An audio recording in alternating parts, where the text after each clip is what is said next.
अस्सलाम वालेकुम व्यूवर्स, कैसे हैं आप सब। Welcome to my another vlog. उम्मीद करती हूँ कि आप सब अपने अपने घरों में अल्लाह के हिफ्ज़ व अमान में होंगे। सबसे पहले अहम बात कि अगर आप मेरे चैनल पे नए हैं तो मेरे चैनल को सब्सक्राइब किए बगैर बिल्कुल भी नहीं जाइएगा और नीचे बेल आइकन है उसे ज़रूर दबा दीजिएगा ताकि आपको मेरे नए वीडियोज़ मिल सकें। हर रोज़ की रूटीन की तरह आज भी मैं अपने रोज़ के रूटीन में लगी हुई हूँ। तो यहाँ पर मेरी शुरुआत है सुबह के नाश्ते के साथ और इस वक्त मैं बना रही हूँ कुछ ख़ास नहीं, बस पाव भाजी सैंडविच।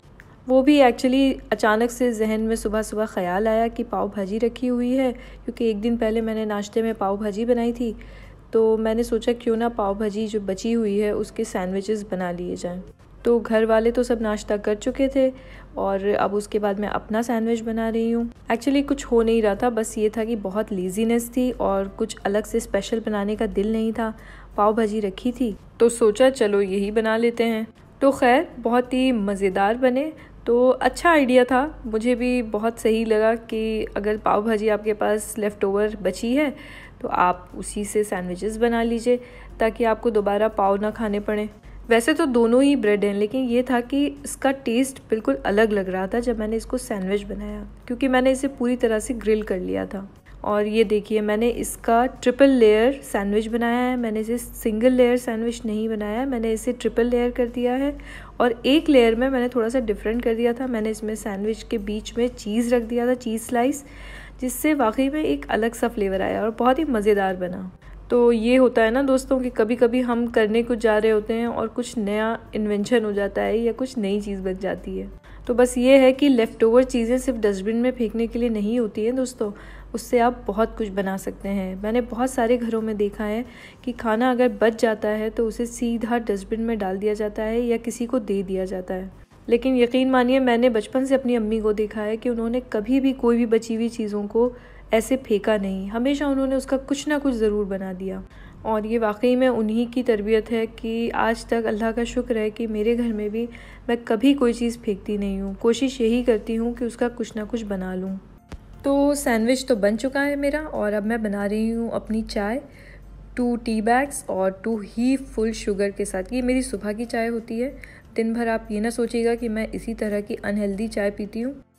और बस ये है कि मेरा नाश्ता हमेशा बाद में इसीलिए रह जाता है कि भाई मुझे हमेशा से अच्छा लगता है कि मैं अपना सुकून से बैठकर चाय पीऊँ, वो भी सुबह वाली, क्योंकि सुबह वाली चाय मुझे भागदौड़ में पीना बिल्कुल भी अच्छा नहीं लगता है। तो ये देखिए, देखने से ही कितने लाजवाब लग रहे हैं सैंडविच। मुझे पूरा यकीन है कि आपका भी खाने का दिल ज़रूर हो गया होगा इस वक्त। तो अब किचन के कामों की शुरुआत हो गई है। तो आज मेरी केटल मुझे बड़ी गंदी लगने लगी, पता नहीं क्यों अचानक से। तो मैंने सोचा उसी की सफाई आप लोगों के साथ शेयर कर दूं।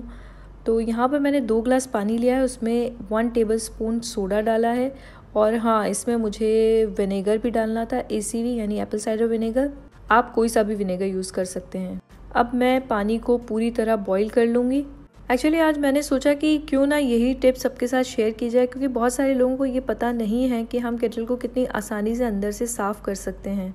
क्योंकि बहुत सारे ऐसे बिगनर्स भी हैं जिन्हें ये सारे किचन के टिप्स पता नहीं हैं। पानी यहाँ पर बॉईल मेरा होने लगा है और मैं केटल को इसी पर रखे रहने दूँगी करीब 10 मिनट के लिए।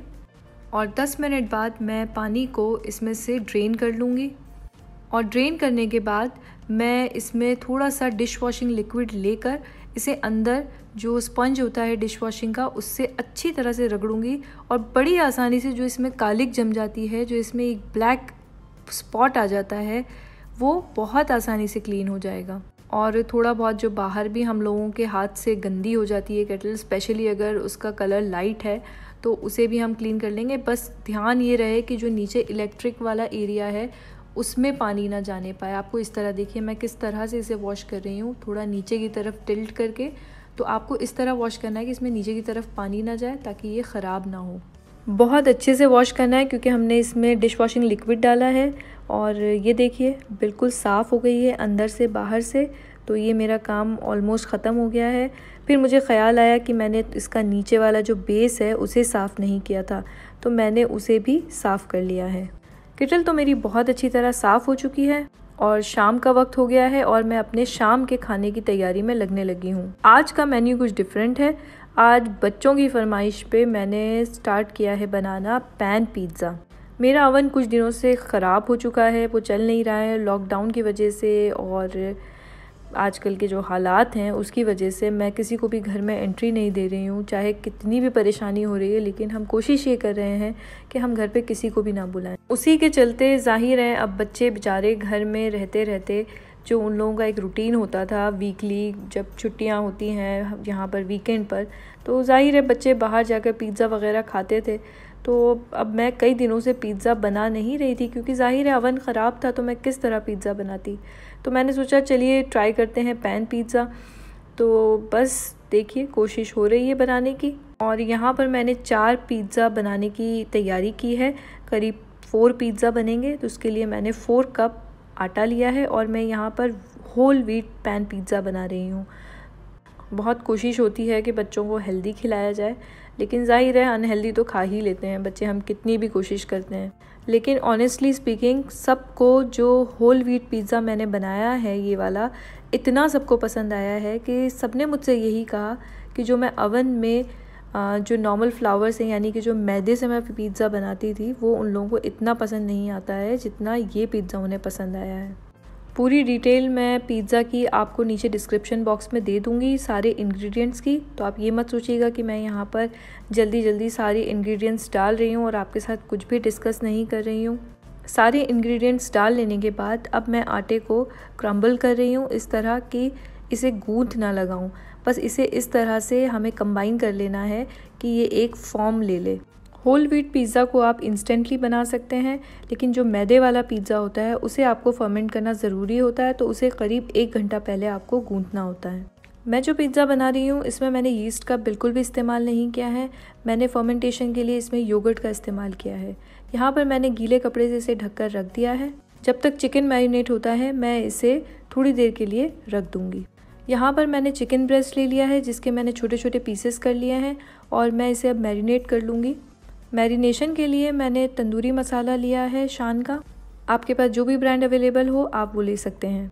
जिस तरह पैकेट पे इंस्ट्रक्शन लिखा हुआ था मैं चिकन को उसी तरह से मैरिनेट कर रही हूँ।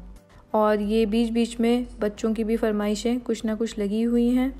कुकिंग के वक्त ये तो होना ही है कि मैं यहाँ पर अकेले हो ही नहीं सकती हूँ। स्पेशली जो छोटा वाला बेटा है वो तो फुल टाइम यही चाहता है कि वो किचन में ही मौजूद रहे। लेमन को स्क्वीज़ करने का मुझे सबसे आसान तरीका यही लगता है कि एक टी स्ट्रेनर ले लिया, चाय की छन्नी जो होती है, और उसी में आपने स्ट्रेन कर लिया तो बहुत आसानी से उसके बीच बीच निकालने नहीं पड़ते हैं। अच्छी तरह से सब इंग्रेडिएंट्स मैंने मिक्स कर लिए हैं। अब मैं इसे मैरिनेशन के लिए रख दूँगी करीब 10 मिनट या 15 मिनट के लिए ज़्यादा से ज़्यादा। उसके बाद मैंने अपनी वेजीज स्लाइस कर ली थी और सबसे पहले मैं अनियन स्लाइस कर रही हूँ क्योंकि पिज़्ज़ा में अनियन के बगैर मुझे तो बिल्कुल भी मज़ा नहीं आता। अच्छा, वैसे एक बात है कि जो होल व्हीट पिज़्ज़ा है वो मैदे से कहीं ज़्यादा बेहतर लगा। सबका यही रिव्यू था कि ये ज़्यादा बेस्ट है। यहाँ मैंने अनियन स्लाइस कर ली हैं और अब मैं यहाँ पर कैप्सिकम स्लाइस करूँगी। मेरे पास इस वक्त सिर्फ ग्रीन कैप्सिकम मौजूद थी तो मैंने वही यूज़ की है। इसे भी मैं बारीक बारीक स्लाइस कर लूँगी। और ये तरीका आप कैप्सिकम को कट करने का देखेंगे तो इसमें आपकी कैप्सिकम जो है बिल्कुल भी वेस्ट नहीं होगी। वैसे भी हम बच्चों के लिए कोई चीज़ बना रहे होते हैं तो हम वैसे भी बहुत दिल से बनाते हैं। और जितनी भी मॉम्स हैं, जितनी भी अम्माएँ हैं या जितनी भी अम्मियाँ हैं, ये सब जानती हैं। और ये देखिए हमारे छोटे वाले भी पहुंच ही गए आखिर। ये देखिए ये बिल्कुल आकर खड़े हैं, इनकी भी डिमांड है इस वक्त। ये एक्चुअली कलर सॉफ्ट है जो इन सबको बहुत पसंद है। मैं जब छोटी थी तो हमारे बचपने में हमने भी अक्सर ही खाई है। यही सब चीज़ें नेमत हुआ करती थी। तो ऑलमोस्ट मेरी वेजीज़ कट चुकी हैं। दूसरी तरफ मैंने गैस पर पैन रख दिया है जिसमें मैं चिकन को कुक करने वाली हूँ। चिकन में मैंने मैरिनेशन के वक्त ऑयल यूज़ किया था, इसलिए इसमें अलग से ऑयल यूज़ करने की ज़रूरत नहीं है। हमें सिर्फ चिकन को अच्छी तरह से गला लेना है। अब मैं यहाँ पर इसे लिड से कवर कर दूँगी और 5 to 6 मिनट्स के लिए इसे लो फ्लेम पर पकने के लिए छोड़ दूँगी। अब करते हैं हम अपने पिज़्ज़ा पेस्ट को तैयार। ये देखिए विदिन 10 मिनट्स में ये बहुत अच्छी तरह से फूल सा गया है। और यहाँ पर मैंने इसमें थोड़ा सा ऑयल ऐड किया है और इसे मैं अब जिस तरह से मैं मेरे हाथों को चला रही हूँ बस इसी तरह हमें इसे गूंदना है। हमें इसे रोटी के आटे की तरह बिल्कुल भी नहीं गूंदना है। अब इस पर नॉर्मल आटा मैं थोड़ा डस्ट कर दूंगी और उसके बाद मैं इसे उसी तरह से बिल्कुल गूंद लूँगी। डो बिल्कुल रेडी है और अब मैं इसे कट कर लूँगी इक्वल पार्ट में।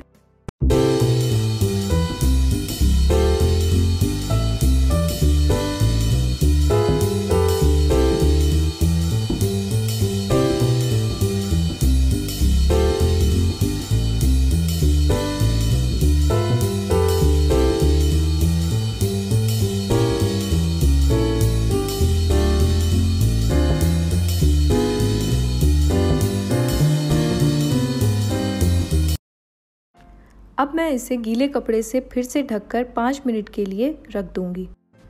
अब हम चिकन चेक कर लेते हैं।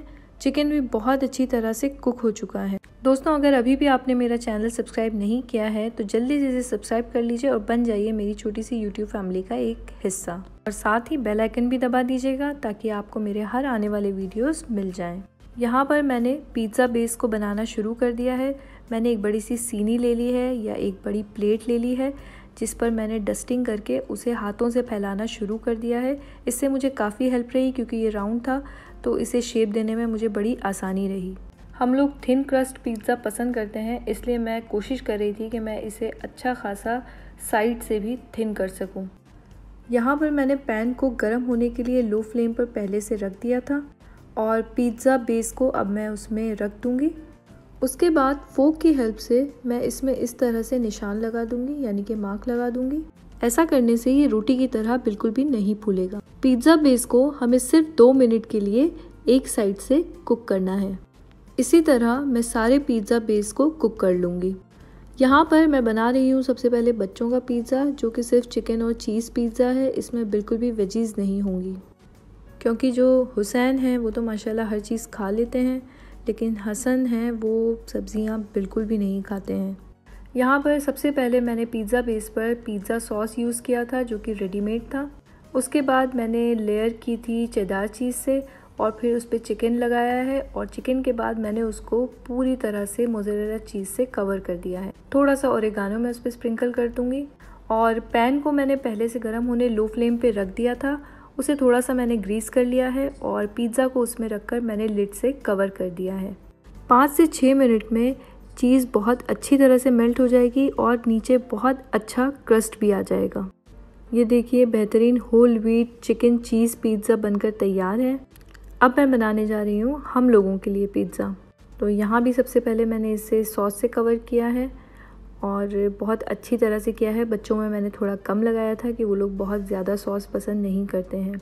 और उसी तरह से मैंने यहाँ पर इसमें भी चेदार चीज़ का यूज़ किया है। चेदार चीज़ इसमें नीचे बेस में यूज़ करने से बहुत ही टेस्टी लगता है पिज़्ज़ा। फिर मैंने उसी तरह से इसे चिकन से कवर कर दिया है। मुझे हमेशा पिज़्ज़ा में मोज़रेला चीज़ ज़्यादा हो या ना हो, लेकिन वेजीज़ और चिकन उसमें मुझे हमेशा से ज़्यादा पसंद है। उसके बाद मैंने इस पर कैप्सिकम डाल दी थी और कैप्सिकम के बाद उस पर मैंने अनियन स्प्रिंकल कर दिया था और मुझे पिज़्ज़ा में अनियन का फ्लेवर बहुत टेस्टी लगता है। अब आखिर में हमारा मोज़रेला चीज़। हस्बैंड मेरे थोड़ा कम खाना पसंद करते हैं मोज़रेला चीज़, इसलिए मैं जो हम लोगों के लिए मैंने पिज़्ज़ा बनाया है उस पर थोड़ा कम स्प्रिंकल किया है। और इसके बाद मैंने इस पर ओरेगानो और क्रश्ड रेड चिलीज़, जी ये मुझे बहुत मज़े की लगती है पिज़्ज़ा में। ख़ास करके जब मैं अम्मी अबू यानी कि मेरे इन-लॉज़ हैं उनका और मेरा और मेरे हस्बैंड का पिज़्ज़ा बनाती हूँ, उस पर तो कोई गुंजाइश ही नहीं बचती कि मैं उसे स्पाइसी ना करूँ। उसी प्रोसेस से मैंने उसे फिर से कवर करके रख दिया है पैन में और उसके साथ साथ ही अब मैं जितना मैंने मेस किया है उसे क्लीन करने लगी हूँ। तो होप आप लोगों को मेरा ये व्लॉग पसंद आया होगा। पिज़्ज़ा बनकर बिल्कुल तैयार है और उम्मीद करती हूँ कि आप लोग मेरे इस वीडियो को ज़रूर लाइक करेंगे और जाने से पहले मेरे चैनल को सब्सक्राइब ज़रूर कर लीजिएगा ताकि आप मेरी इस छोटी सी यूट्यूब फैमिली का एक हिस्सा बन जाएं। और बेल आइकन नीचे जो उसके साथ ही है उसे भी प्रेस कर दीजिएगा ताकि आपको मेरे हर नए आने वाले वीडियोस मिलते रहें। तो फिर दोस्तों होती है मुलाकात मेरे अगले व्लॉग में सैटरडे 4 बजे। बिल्कुल भी नहीं भूलिएगा। तब तक के लिए अल्लाह हाफिज़।